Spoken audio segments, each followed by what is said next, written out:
Hi everyone, welcome to the Teach Middle East podcast. My name is Lisa Grace. Today I have Ger Graus and he is going to be talking to us a little bit about a topic that is very dear and near to my heart as a former classroom teacher, now parent. And we want to dive into class sizes. Is bigger bad? Is bigger better? Does it really matter? What really matters when it comes to class sizes? Ger, welcome to the podcast.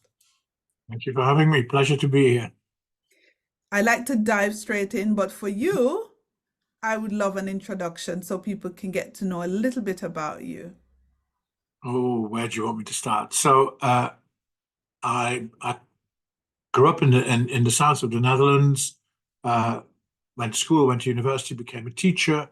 Moved to England for 1 year only in 1983, and I'm about to enter the Guinness Book of Records because it's about to become the longest year ever, I think, because 40 odd years later I'm still here. I'm originally a secondary school teacher of German, then did the traditional thing, became a head of faculty, became an advisor, then joined the dark side, became an inspector and a senior inspector, became Anakin Skywalker again as education director, and then in the late 1990s, early 2000s, left that field of formal and increasingly formal schooling, teach and test, and started to work in a sphere of learning outside the classroom. I founded the Children's University as a charity, which went global, and then became the first global education director for Kidzania, as in how do you make education play and how do you make play educational, and what can we learn from that. And since then, I speak at conferences, I participate in podcasts, and write articles as part of research around what education of today should really look like. Brilliant. That's a great introduction. Ger wrote and still writes for Teach Middle East. And one of the reasons why we're on this podcast today is because he's recently written an article about class sizes, which we're going to unpack on this episode of the podcast, because Ger makes the point that we don't need to always think that big class sizes are bad. He's about to bust the myth that big classes are bad. So in your article, Ger, you reference different periods, and some finding a minor improvement in test scores with smaller class sizes. But how do you recommend educators and policymakers balance the academic research with the practical considerations when making decisions about class sizes? That's a mouthful. I think it's an odd measuring thing. Before I go into that, I'd just like to quote Antoine de Saint-Exupéry, writer of The Little Prince, my all-time favorite book. And in that book, he says, all grown-ups were once children, but only few of them remember it. And I just, throughout, I'd like us to hang on to this, because I don't understand sometimes where this big class size thing is bad thing comes from. If I go back in time to when I was a child, a pupil, a student, and I talk to many of my friends and acquaintances all over the world about this. And my question to them is, do you have any recollection from your own childhood where you sat down at some point and thought, this class size is too big, I'm suffering here? And nobody can, right? So that's an interesting thing. There's nobody I've met who said that yet. And I'm not quite understanding sometimes where that so-called measure comes from. I think it's certainly used politically. Yeah, in the UK, for example, political parties will go, oh, but your class sizes were bigger than my class sizes, and that's then used as a bad thing. I'm much more concerned about quality, because I promise you one thing: you can have the smallest class size and a teacher who's no good, you ain't going anywhere. Right? And you can have a big class size and a teacher who's brilliant, and you are going places. So first of all, I'd like us to move away in our thinking of numbers, 15, 20, 25, 30, 35, 40, whatever you want, And I'd like us to move to different numbers. And those numbers are about contact. So for example, a really easy sum would be, I'm going to stick 30 11-year-olds in one room. We call it a classroom, but I have 3 adults in that room. And all of a sudden, I'm starting to create the best of both worlds, because where necessary, I am 1 to 10. And where necessary, I can be 3 to 30. So it allows me better learning dynamics, and it allows me to create those learning dynamics. Of course, the same thing still applies, doesn't it? If I have 3 brilliant teachers in a classroom, I'm flying. And if I have 3 bad teachers in a classroom, I won't take off. So I think we need to be slightly more realistic, feet on the ground, honest about what we're actually talking about. That first and foremost. And after that, it is always about the quality. It is always about the awe and wonder. It is always about the experience. And I would much rather work with teachers for whom the world is the classroom, because that's the other thing. Why are we obsessed with being in a classroom when I can go online and I'm everywhere, or I can go to all the amazing cultural places in the Middle East and elsewhere that are also classrooms? I mean, I remember my first ever visit to the Museum of Islamic Art in Doha, and I was just completely and utterly blown away. Right? It's a better classroom than the classroom in the school. So we need to think differently. I'm curious though. Is there no point at which it's too big a class for, say, for example, 11-year-olds to actually thrive? Is there no cutoff point? Is there a cutoff point? I think there's a practical, there are cutoff points, right? And forgive me if I sound flippant. I'm not. I just, so I can't put, for health and safety reasons, I can't put 100 children in a room where I'm only allowed to put in 30. So I think there are really practical measures where there are, of course, cutoff points, right? I'd like to go back to that issue. I think there are optimum relationships in contact points. Yeah. So let's just say again, you have 30 in a classroom. Each one of those youngsters learns differently, of course, because that's why we're individual, and that's why we talk about personalization a lot. And I have 4 adults in that classroom, and it functions. It functions because they're brilliant teachers, because they've got the youngsters are engaged. There's a lot of noise. Everybody is happy and smiley and learning. But actually, I, as the pupil, sometimes I prefer to learn in a quieter space. And there are a couple of us who prefer to learn in a quieter space. I have the flexibility for one of those adults, those brilliant teachers, to take the ones who prefer a bit of peace and quiet occasionally out of that room into another room called a library or resource center, whatever it's called these days, or even outside, and learn differently. So if I have one teacher on a class of 15, I can't do that. It's about contact flexibility and molding that to the needs of the youngsters. Right? This thing about class sizes, as we talk about it in general, is almost like a value for money judgment. Sometimes it feels like a commercial kind of judgment that goes, there's more than 30 in that room. It's bad.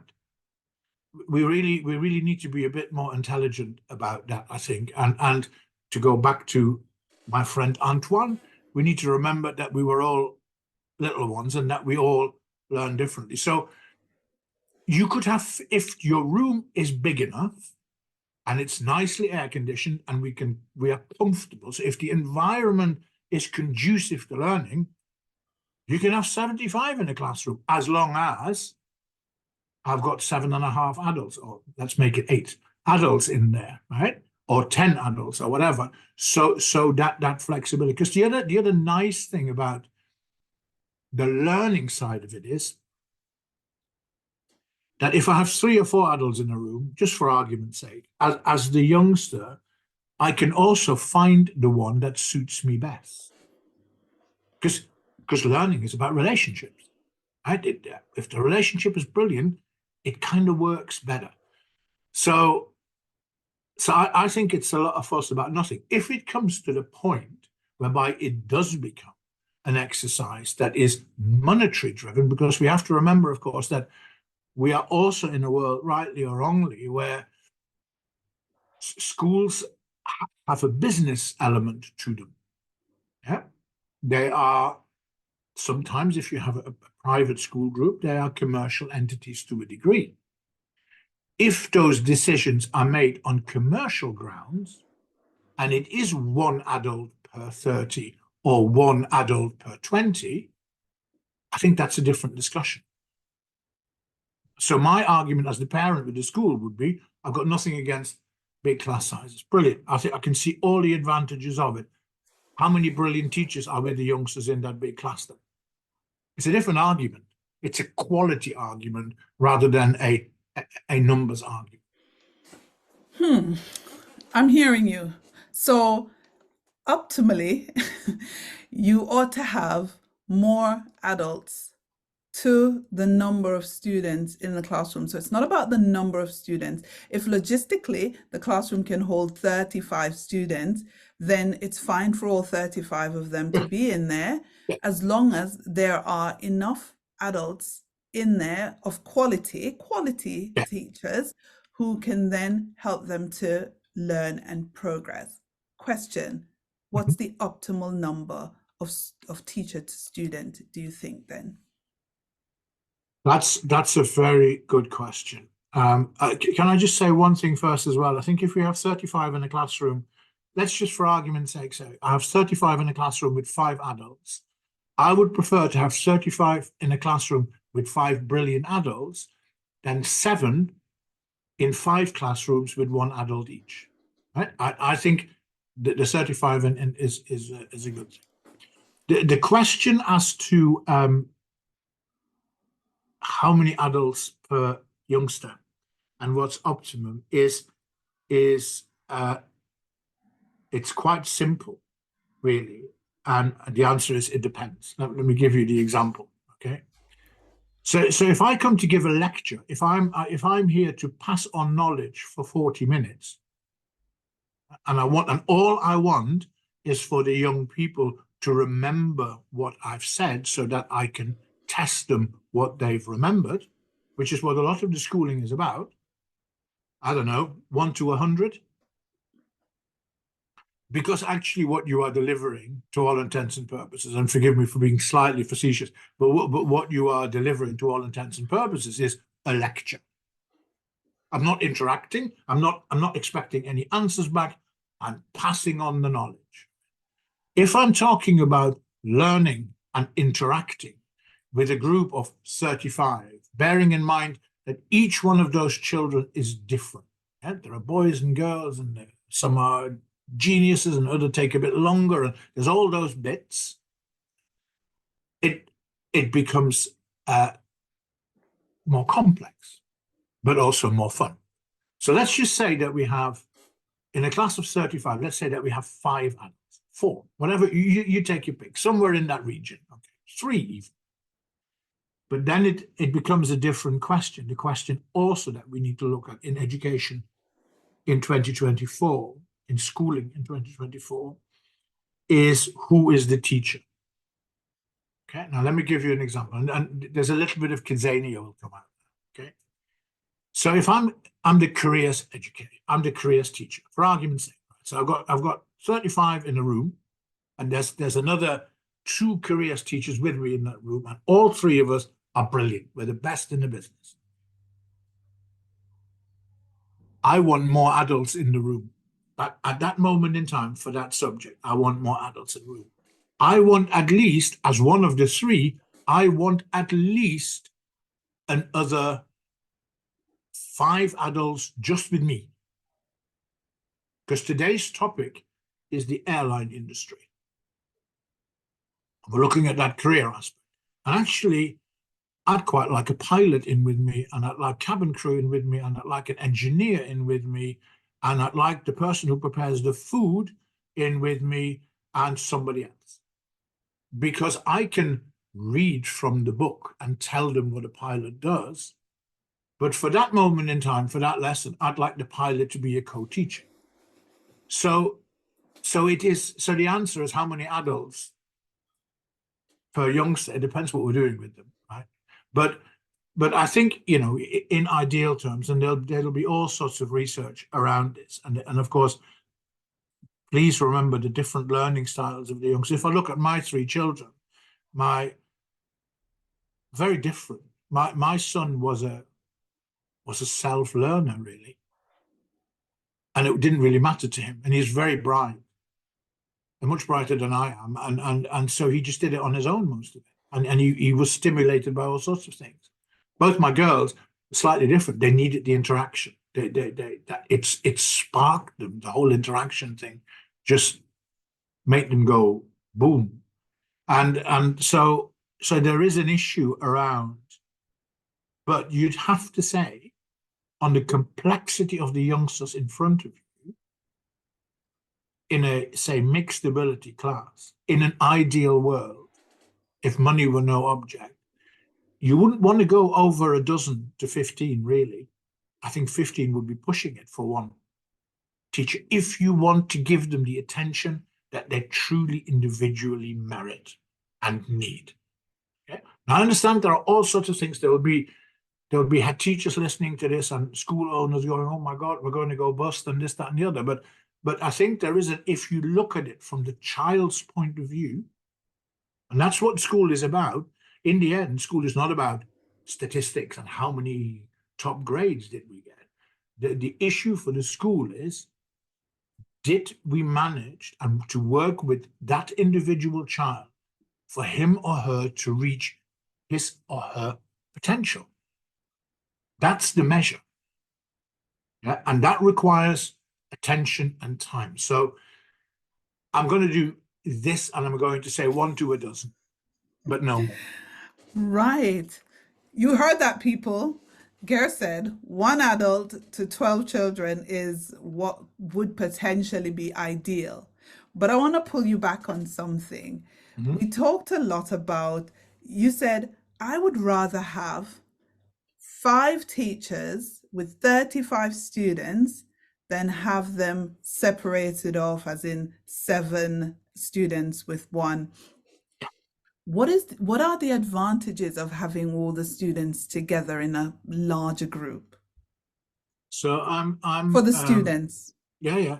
So and for the teachers, because teachers working together become better teachers. Ah, I'm very fortunate that I've met lots of people in my life, and I am now working with a very close friend of mine, Carla Rinaldi, who is the president of the Fondazione Reggio Children, the global experts on early years education based in northern Italy. And they have some very interesting research and some very interesting conclusions from that research. And I would say their headline for me is that there are 3 teachers: the adults as teachers, not necessarily just qualified teachers. The parents are also teachers. We are all educators.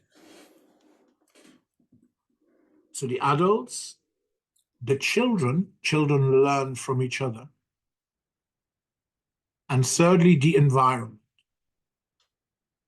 We learn differently in different environments. And if I were a principal of a school, I would focus very heavily on which environment my children learn in. So I mentioned a minute ago as an example that in today's careers education lesson, we're dealing with the topic of the flight industry, the aviation industry. I should go to the airport to teach that lesson, shouldn't I, really, rather than sit in a classroom? ideally.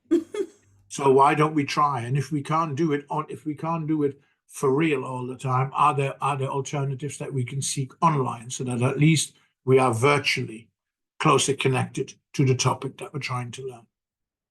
So that there are three teachers, essentially. Now, given that the environment we're in is the classroom today, we need to make sure that the classroom is a conducive environment for learning. So I'd like to see lots of appropriate displays and books and all sorts of resources available for the children to use, first and foremost. Secondly, teachers who work together produce better outcomes. It's a fact of life, isn't it? I would say in most professions, if you get brilliance in a room, it produces greater brilliance. True. And of course, the same applies to children. Watching groups of children, larger groups of children work together, we seem to be born as human beings with an enormous degree of empathy.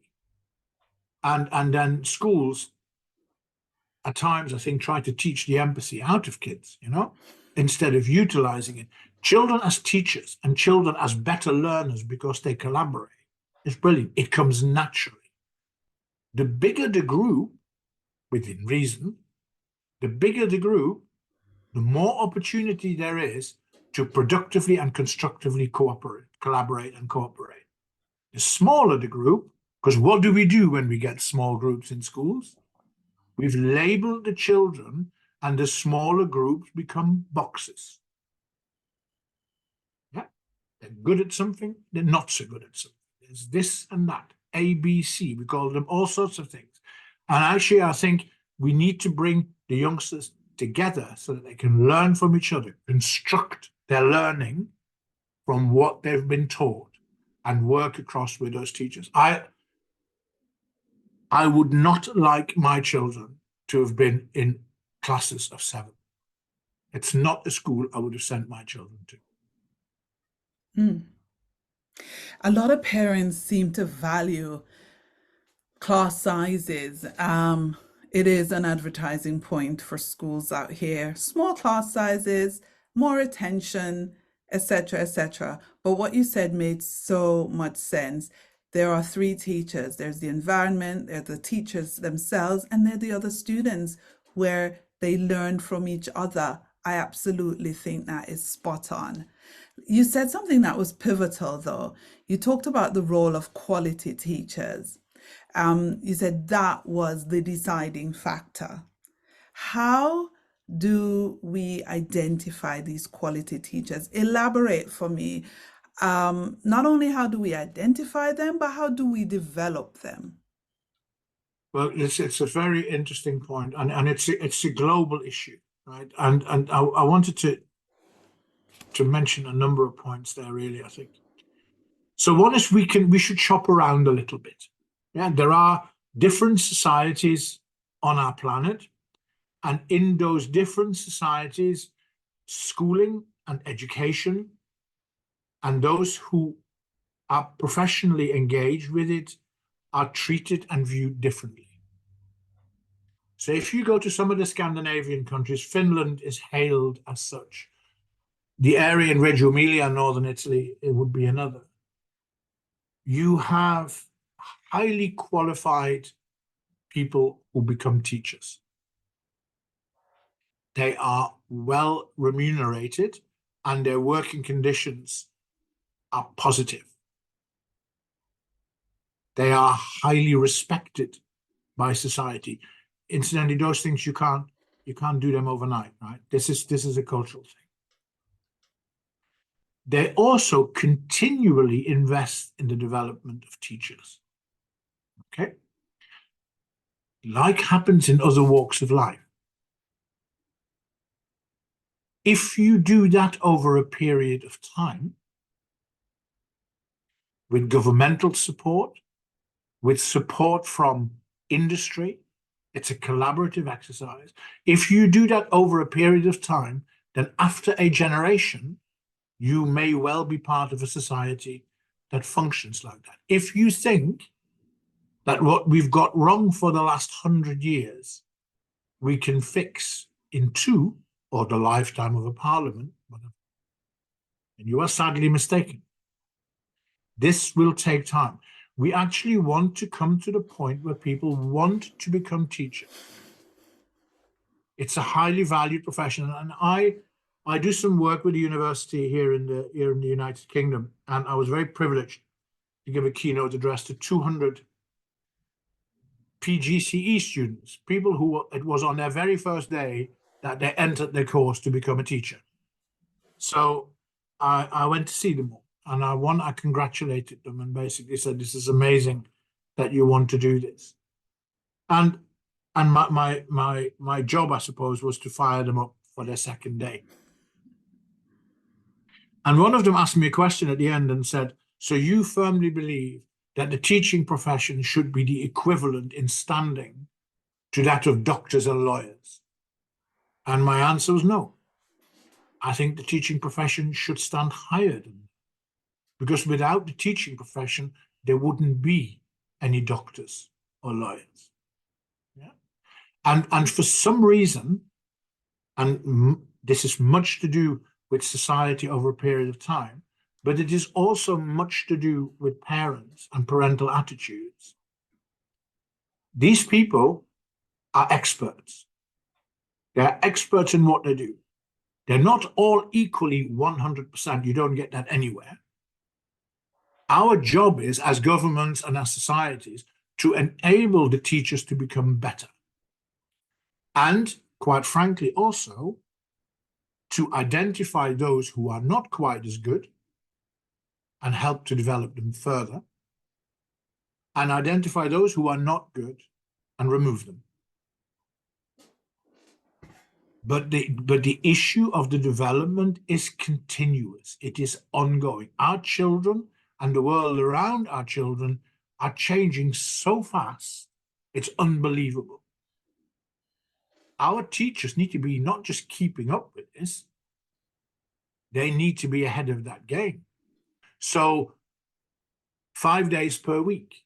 My view, one of those days for a teacher should be study, research, and planning. So teachers should work a 4-day week and have 20% of their time to prepare, not to mark, but purely to prepare, to be at the top of their game. We need to look at other industries and what we do with the people who are at the top of their game.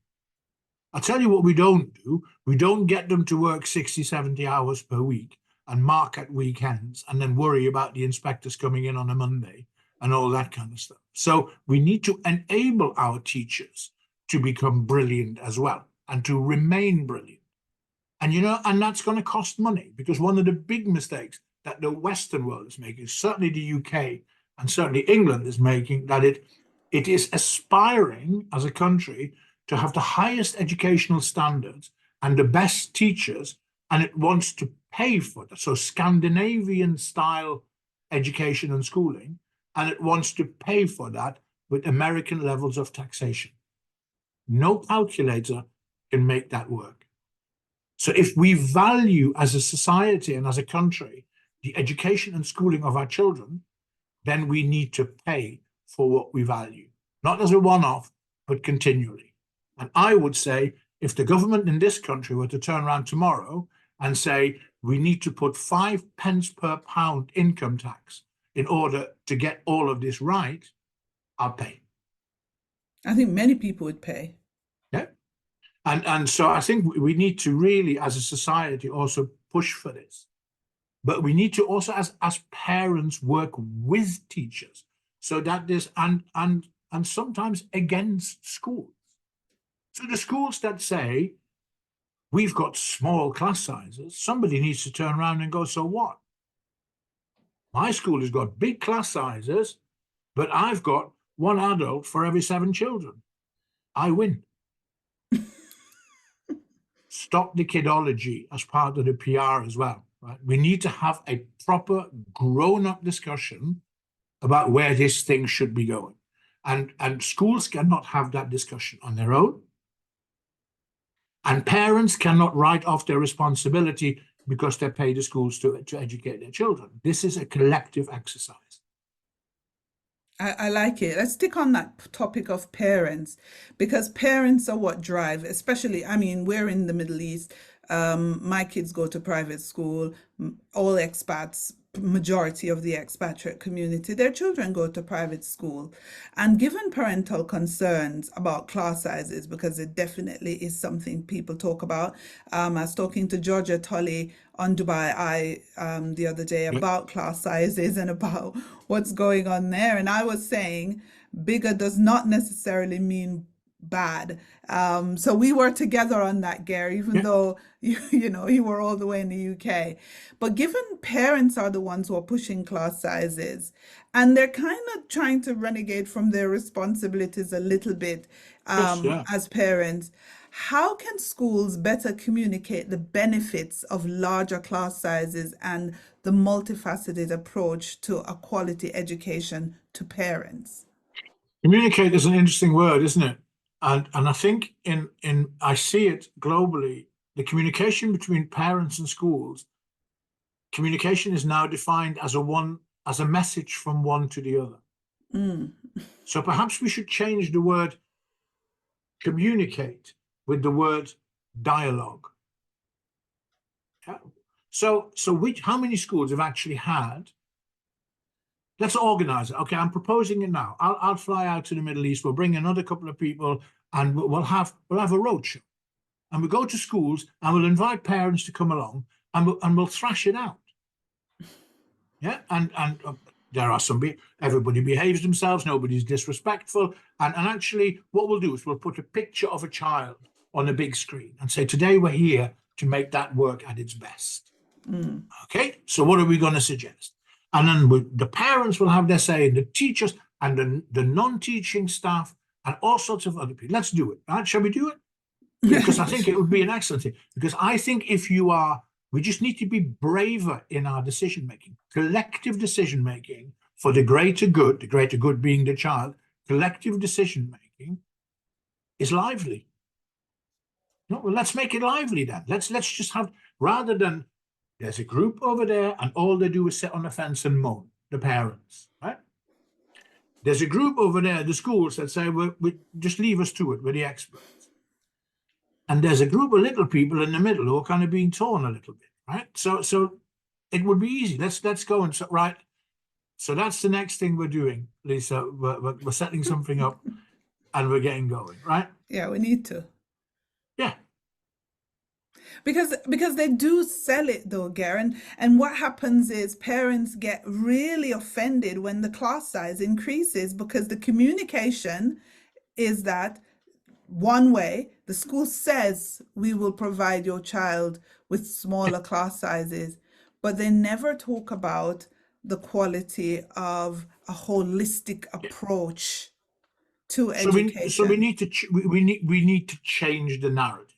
And incidentally, I think schools say these things. That I don't want schools are not the bad guys in this either. There are reasons for that too, right? Mhm. And sometimes they may be economic reasons as opposed to educational reasons. So maybe when we do the road show, the other people we need in the room are the school owners. Mm. Yeah, because everybody needs to be there, really. And we need the young people there, by the way, because we can't just talk about them without them being in the room.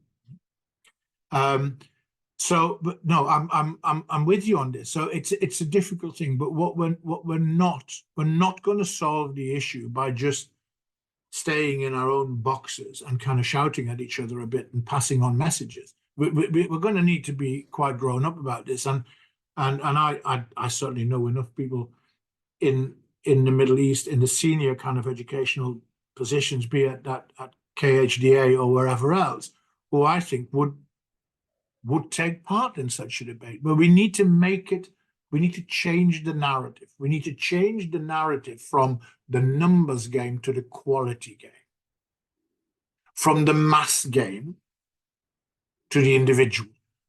Yeah. Right? And I think we sometimes we overcomplicate things. We need to keep things simple. Because actually, when you unpack it like that, it doesn't sound very hard at all.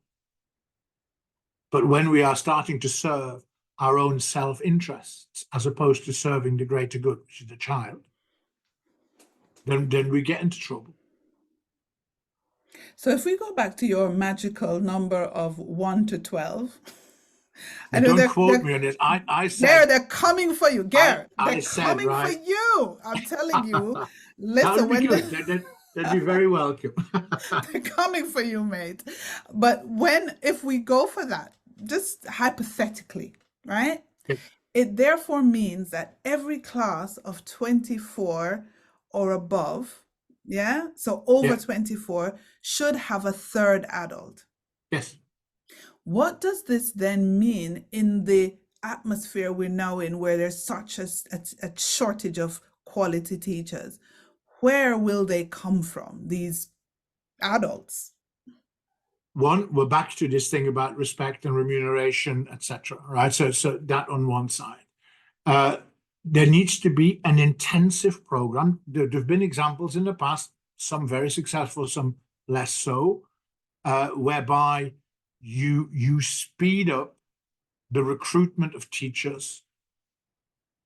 So if you sat down with an X number of youngsters and you painted a picture that was really quite brilliant in professional terms and in lifestyle terms, you would soon grow those numbers.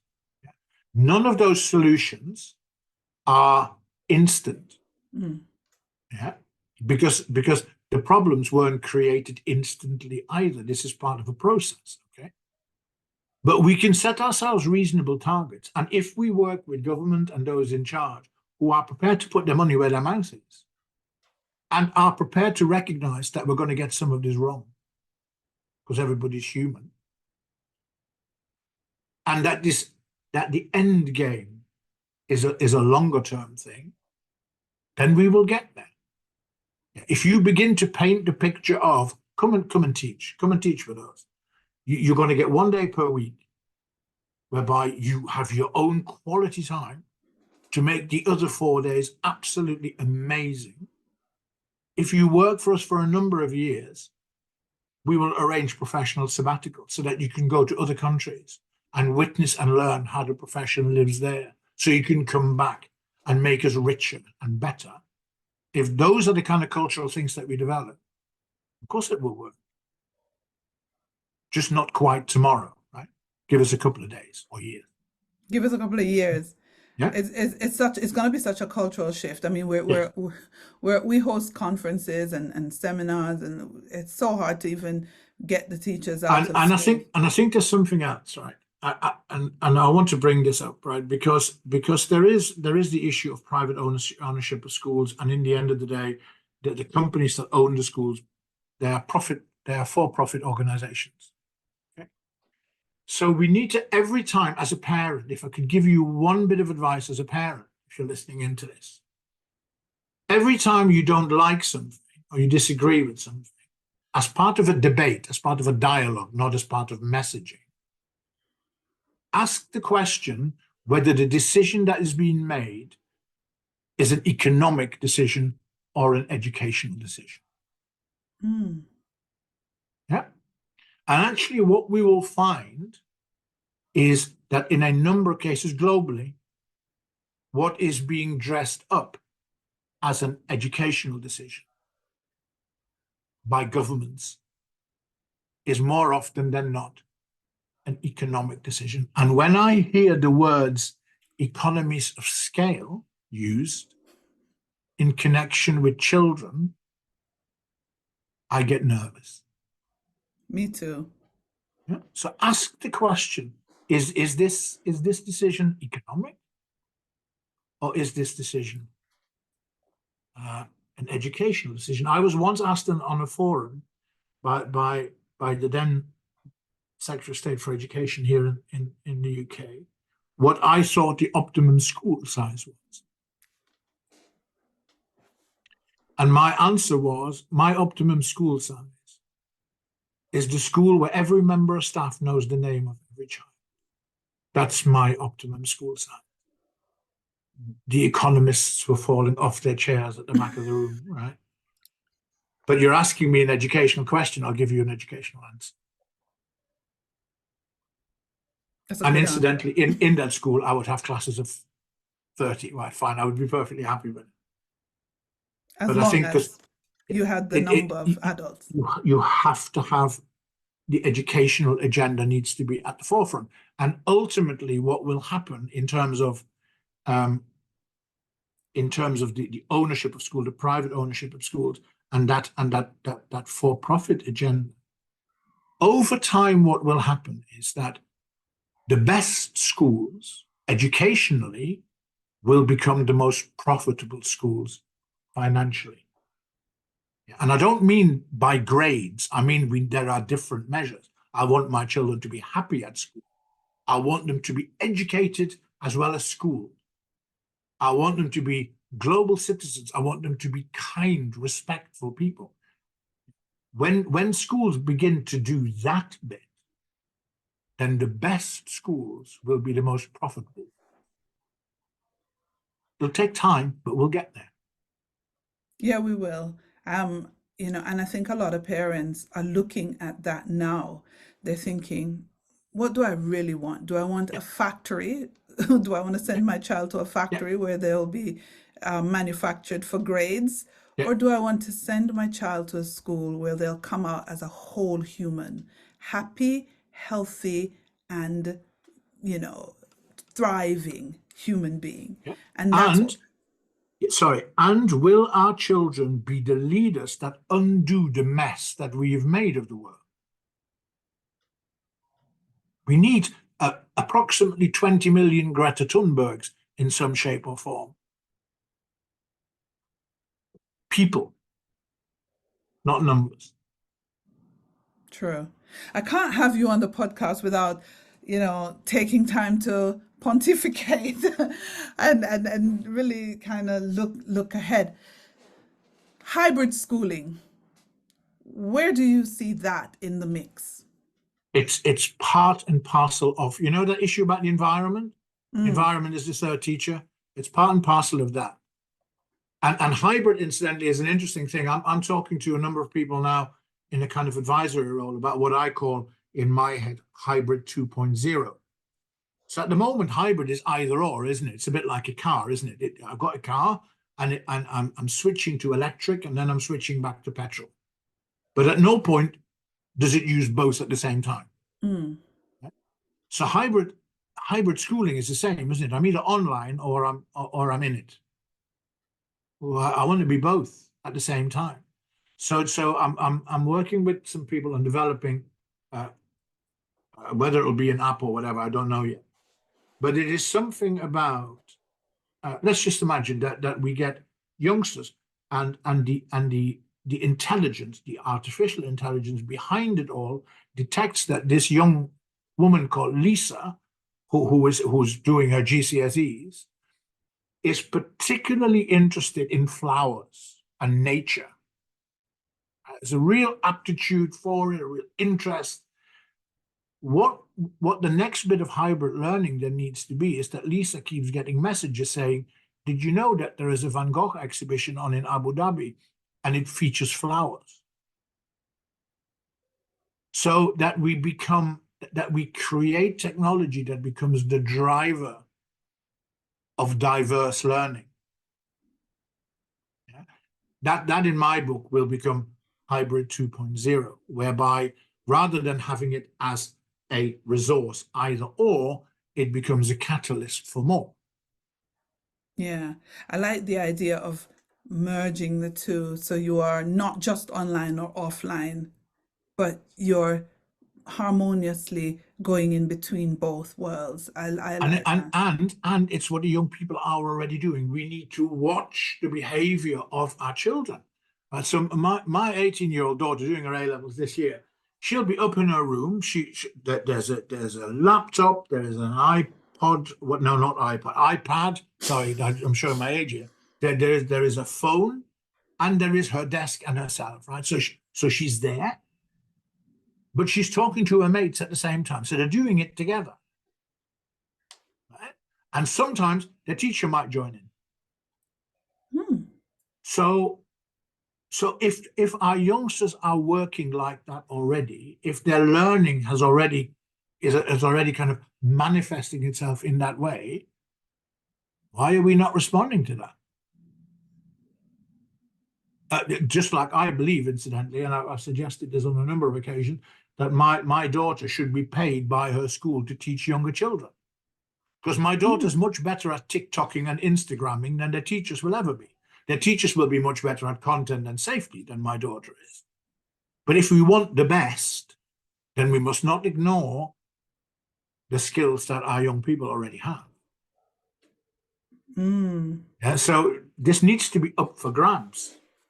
We need to be much more open-minded. At the moment, we're all in boxes, and we need to just unbox ourselves. Wow. I like, this is why I ask these questions, because I get such rich insight. All right, last question, Ger. Where's it all going? AI, the whole shebang. Where's it going? Where do you think it's all going? Well, one, I think we need to welcome AI, right? There's all these doom. I mean, one of the things, what is that saying that I'll come up with it, I'll find it in a minute. There's something about people finding don't go to negative people. That's it. Don't listen to negative people, because they will find a problem for every solution. Right? And so I think we just need to steer away from that kind of stuff. I'm really optimistic about it. I think AI, the whole technology thing, can present our young people and our teachers with awe and wonder, with better knowledge, with greater insights, with better opportunities to personalize. If equity is the first thing we think about, equity across the piece, equity in terms of ability, in terms of socioeconomic context. There were schools in the United Kingdom, seventh richest economy in the world, during COVID, where 35% of children did not have internet access at home. So there is also the danger that technology will highlight even more and widen the gap between have and have not equals can and cannot. I'm acutely optimistic, but in the end, you see AI and calculators, and there's a fountain pen. This at one point was technology, right? From the feather to this, amazing, right? But only if we equip the people and respect the people who are involved in the education of our children as they should be. If we do not invest in all sorts of ways, emotionally as well as financially, of course, in the teaching professions, the discussion about technology is pointless, because it will never quite work as well as it should. So stop worrying about the technology bit, right? Worry about your teachers. Look after them. Make them better. Help them make themselves better. And then the technology bit will be incredible. I want to end on a story. I was speaking at a conference fairly recently, and I was talking to people about AI, and there's a lot of people are kind of worried about the AI bit, aren't they? And oh my God, and there's all sorts of bad people. Yeah, there will be, and we'll deal with it, right? We'll have some AI police or whatever it'll be, and it'll get dealt with. The question for me was, though, and I said to people, I'm talking to an organization about this. So I want to invite 11 people for coffee in my favorite cafe. And there's two things that those 11 people have in common. One is they're all dead. And two is I like and respect them all. And I think that they will get on together. So my people are Johan Cruyff, the very famous Dutch footballer and manager, the guru of leadership in sport. Albert Einstein, Rosa Parks, Mother Teresa, Christa Wolf, the East German author, Umberto Eco, Anne Frank, and so I go. Yeah, my 11. AI, and my favorite cafe is the Cafe Florian in the Piazza San Marco in Venice. And AI can produce that image. AI can produce an image where I sit with my 11 guests in the Piazza San Marco in Venice. AI can also start to suggest what the discussion might be like, because it can research each of those people. And eventually, AI will be able to voice some of those people. As a history lesson, okay, that's what AI can offer us. Who wouldn't want to go to school? Never mind the class size. I just want to be there, right? And that's it. Brilliant. That is brilliant. Ger, it's been fabulous. Thank you. Thank you for having me, and I'll see you on the roadshow. For sure. No, listen, if that can be arranged and we can have that rumble, adult rumble, no foolishness, really thrash some of these things out, I'm up for it. 100%. I'm serious, and I think your organization is an ideal neutral organization to be the catalyst. Yeah. Totally. And I know there are enough people within those school groups like GEMS and others. I know Sherborne in Qatar, those people, they'll be up for that. Yeah, I just think we should do it. I just think we should do it.